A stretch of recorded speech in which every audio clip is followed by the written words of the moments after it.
আমি বিড়ি খাওয়ার জন্য বাইরে আসি, তুই মাকে কেন বলেছিস রে? আরে দাদা, তুমিও না বিড়ি খাওয়া বন্ধ করো। দাদা, এক প্যাকেট বিড়ি দাও তো। চিন্টু, কেউ আসছে নাকি দেখ। হ্যাঁ, দেখছি। ওই দেখো, ও এসে গেছে।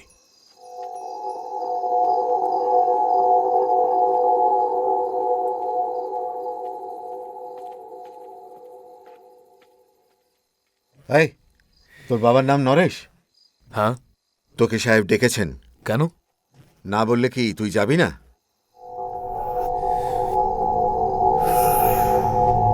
যেটা জিজ্ঞেস করলাম বলুন। এই, চুপচাপ আমাদের সাথে চল। চল।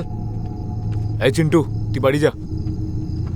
হাতটা ছাড়ুন, যাচ্ছি তো। রক্ত খুব গরম নাকি? খুব মুখ চালাচ্ছে, গাড়িতে তোলো। চল চল, ভেতরে ওঠ। আসছি তো। চল, ধাক্কা দিচ্ছেন কেন? গাড়িতে বস।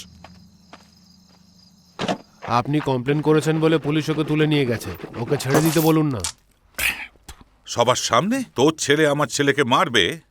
তোর কি মনে হয় যে আমরা হাতে চুরি পরে বসে আছি যে ওকে ছেড়ে কথা বলবো? আপনার লোকেরা আমাদের জমিতে না বলে ঢুকে পড়েছিল, আর শুধু তাই নয়, কুয়ো থেকে মোটর লাগিয়ে জলও তুলছিল। আমাদের জমি তো শুকিয়ে যেত। আরে ওই কুয়োর ওপর আমাদের সম্পূর্ণ অধিকার আছে সত্যদা। যখন আমাদের মধ্যে জমি ভাগাভাগি হয়েছিল তখন ওই কুয়ো আর রাস্তার ওপর আমাদের তো সমান অধিকার ছিল, তাই না? বাবু আপনার কাছ থেকে জমিটা কেনার পর দুটো জমির মধ্যে তার লাগিয়ে দিয়েছে। লেখাপড়ির হিসেবে দেখতে গেলে আমরা এখনো ওই কুয়ো থেকে ওনাদের জল তুলতে দিই, কিন্তু উনি... তোমরা কিসের মজা দেখছো? যাও নিজে নিজে কাজ করো, যাও। এখন একে সামলাই কি করে? ওনারা পুরো জল তুলে নিচ্ছিল দেখে আমার ছেলে আর বউ চুপ করে থাকতে পারেনি। তা বলে মারবে? এটা কি রকম ব্যাপার? ওর এত সাহস যে আমার ছেলেকে মেরেছে? ওর মাকে ধাক্কা মেরেছে বলে ও মেরেছে, এতে ও কি অন্যায় করেছে? আরে প্রতাপ, এ কি শুনছি? তোমার ছেলে ওর মাকে মেরেছে? এই কথাটা তো আগে আমাদের বলনি। তোমার বাড়ির মেয়েদের গায়ে হাত তুললে তুমি কি ছেড়ে দেবে? সত্যদা, ওটা রাগের মাথায় হয়ে গেছে। তাছাড়া এসব ঝামেলা ওই জমিটার কারণেই হচ্ছে। ওকে জিজ্ঞেস করুন কত টাকা লাগবে, আমি দিয়ে দেবো। জমিটা আমার নামে করে দিন। এটা কি বলছো প্রতাপ? ওই জমিটার সঙ্গে এই ঝগড়ার কি সম্পর্ক? জমিটা লিখে দিলে তবেই ওর ছেলেকে জেল থেকে ছাড়াবো। আমার অপমান হয়েছে, আমার ছেলেকে মেরেছে। সে তো বুঝলাম প্রতাপ, কিন্তু এই বিচারটা কি ঠিক হচ্ছে? ও যত টাকা চাইবে আমি ওকে দিয়ে দেবো। আরে নরেশ, আজকাল চাষবাস করে কি আর হয়? ও তো জমির জন্য তোকে ভালোই দাম দিচ্ছে, ওর নামে লিখে দে। ওই জমিটা আমার শালা আমার বউকে দিয়েছে, আমি তো শুধু চাষবাস করি। আরে ভাই, জমি আগে না ছেলে আগে? নিজের শালার সাথে কথা বলো, ও রাজি হয়ে যাবে। ওরা কেসটা তুলে নিলে তোমার ছেলে ছাড়া পাবে। জমি তো তুমি পরেও কিনে নিতে পারবে, একটু বোঝো।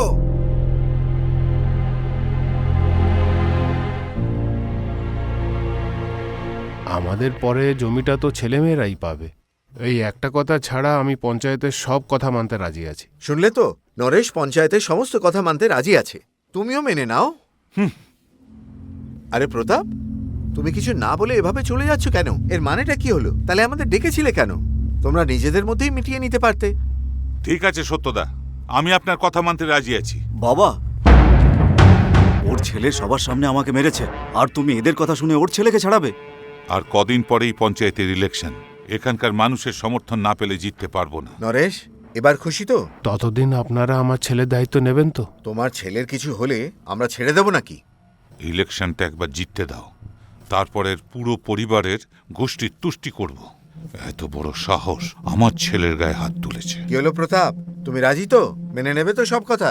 আমি বললাম তো আমি রাজি আছি, বারবার এক কথা বলছো কেন? তাহলে তো মিটেই গেল। আমি তো সেই কথাই জিজ্ঞেস করছি। কিন্তু ওকে ক্ষমা চাইতে বলুন। শুনলে নরেশ, প্রতাপের শর্তটা বুঝে গেছে তো? ওর সম্মান খোয়া গেছে, তাই তোমাকে ওর কাছে ক্ষমা চাইতেই হবে। বেশি ভেবে লাভ নেই, ওর কাছে ক্ষমা চেয়ে ব্যাপারটা মিটমাট করে নাও, ঠিক আছে?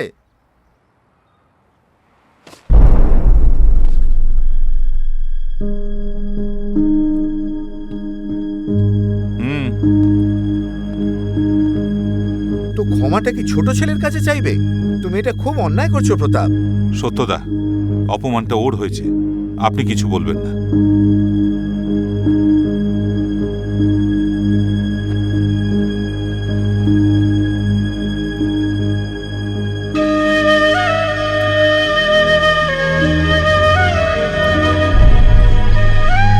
নরেশ তোমাদের কাছ থেকে এখন ক্ষমা চেয়ে নিয়েছে, তাহলে ওর ছেলেকে জেল থেকে ছাড়িয়ে দাও। এটাই যথেষ্ট নয়, ওকে বলুন গ্রামের ঘরে ঘরে গিয়ে ক্ষমা চাইবে। প্রতাপ, তুমি কিন্তু খুব বাড়াবাড়ি করছো এটা। ও আর কারো কাছে ক্ষমা চাইবে না। নরেশের সাথে সাথে তুমি আমাদের সবাইকে অপমান করছো।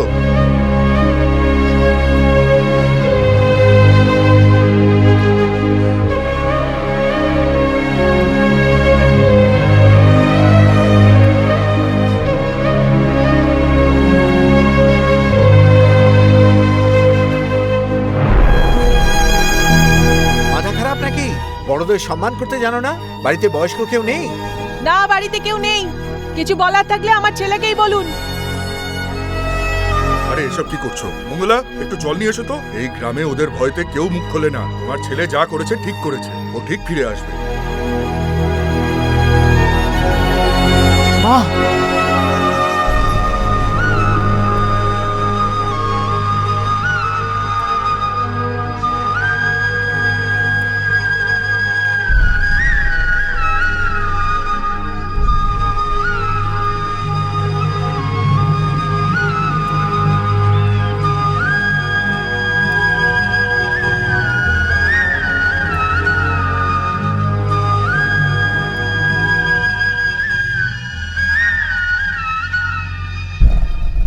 ওদের কথা শুনে গ্রামের লোকদের পা ধরে ক্ষমা চাইতে লজ্জা করলো না? আমার কথার উত্তর দাও। এত বছর ধরে যেটুকু সম্মান বানিয়েছিলে সবটা মাটিতে মিশিয়ে দিয়ে এলে তো। ছেলেই যদি না থাকে তো সম্মান নিয়ে কি ধুয়ে খাবো? আমাকে আমার ছেলেকে বাঁচাতেই হতো।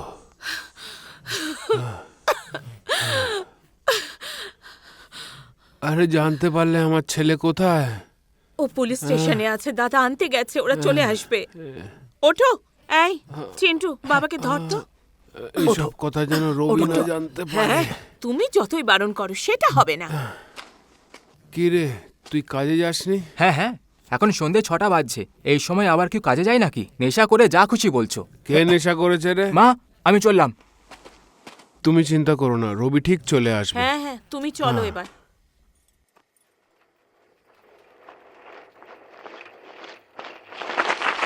এই তো এসে গেছি। আরে ভাগ না, সামলে ওঠ বাবা, ওঠ। কই দেখি, লাগেনি আরে, তো তোর? কি হয়েছে? চল ঘরে রবি, কি হয়েছে তোর? কিচ্ছু হয়নি মা। কি হয়েছে দাদা? চল চল। সাবধানে। কি হয়েছে তোর? মুখের এই অবস্থা কেন? বলেছিলাম না বাড়ি বল। আসবো না। আরে ছাড়ো, তুই আমি আবার চলে যাবো। পড়ে যাবি। ধর, আমাকে ধর, আমি তোকে নিয়ে যাচ্ছি। আর তুই এক কাজ কর, একটু গরম জল নিয়ে আয় তো, ওকে সেঁক দিতে হবে। চল ভেতরে চল। এই তো এই তো। আস্তে আস্তে বস। কি হয়েছে বাবা রবি? তোকে মেরেছে নাকি? সব বল না। হ্যাঁ, না, কিচ্ছু হয়নি বাবা। পুলিশ স্টেশনে পুলিশেরা কি করে সব জানি আমি। দেখ রবি, আমি বাবা হয়েও তোর জন্য কিছু করতে পারলাম না। ওই হারামজাদা আমার মায়ের গায়ে হাত তুলেছিল বাবা। আমি ছেলে হয়ে ওদের কি করে ছেড়ে দিতাম বলো? তুমি একদম চিন্তা করো না, আমি ফিরে এসেছি তো।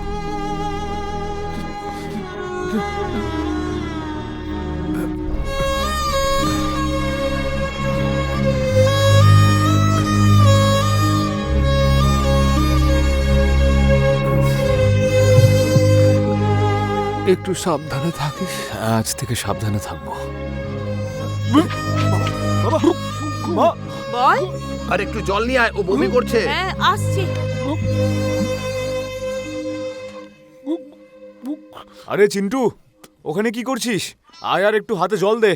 আমি আগেই জানতাম বাবা আজকে বমি করবে। আমায় দাও, আমি মুছে দিচ্ছি। এ রবি, মাকে ধাক্কা মেরেছিল বলে তুই ওদের মেরেছিলে না? আর ওদের কথায় পুলিশ এসে তোকে ধরে নিয়ে গেল। আমার তো ইচ্ছে হচ্ছে ওদের হাতগুলো এক্ষুনি কেটে ফেলি। জানি না বাবা কি করে এত অপমান সহ্য করছে। তুই জানিস বাবা আজকে কি করেছে?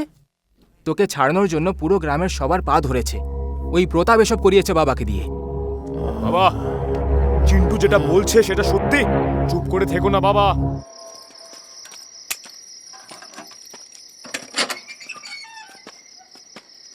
ফিল্মটা কেমন লাগলো? ভালো লেগেছে বাবু। আমারও ভালো লেগেছে, ভাবছি আরেকবার দেখবো। আগে মালিক, কি হলো? আমি গিয়ে ফিল্মটা দেখি। যা।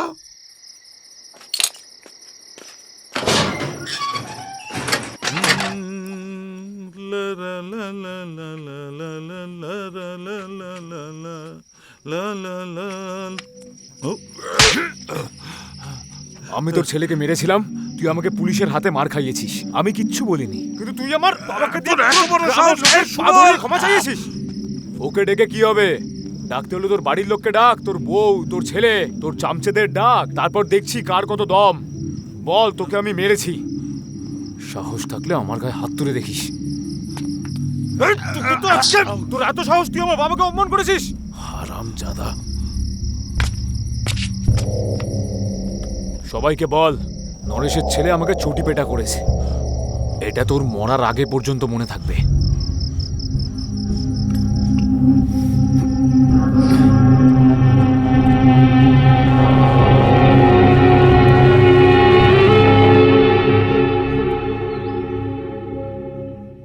শোনো, কোথায় গেলে?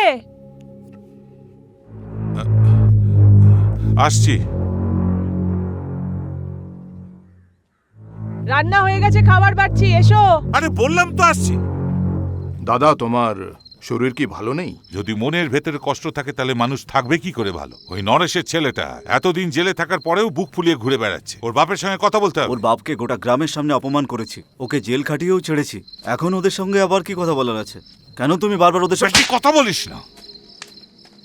ওকে এত সহজে ছাড়বো না। যতদিন ওর গল্প শেষ না হবে ততদিন ওকে ছাড়বো না। এবার ওকে মরতে হবে। যদি ওই দিনই ওকে মেরে দিতাম তাহলে হয়তো সারা জীবন কেস লড়তাম, সেটাও ভালো ছিল। আর এখনো আমাকে অপমান করার জন্য উঠে পড়ে লেগেছে। দাদা, তুমি এত চিন্তা করো না তো। কি করতে হবে সেটা বলো। ওকে এমন ভাবে মারতে হবে যাতে ওর শ্রাদ্ধটা পর্যন্ত না হতে পারে। ওর বাড়ির লোক যেন সারা জীবন আফসোস করে। ওর লাশটাকে টুকরো টুকরো করে ইট ভাটায় তোমরা জ্বালিয়ে দিও। আমাকেও তো নিয়ে যেতে পারতিস। প্রতাপকে তোর হাতে মার খেতে দেখে আমার খুব মজা হতো। এই চিন্টু, এই কথাটা যেন বাবা আর মামা জানতে না পারে। কাউকে বলবি না, মনে থাকবে? সত্যি তুই ওকে চটি দিয়ে মেরেছিস? হ্যাঁ, কেউ বাবাকে অপমান করলে ছেড়ে দেবো? আমি এই কথাটা সবাইকে বলবো। এই, কাউকে বলবি না।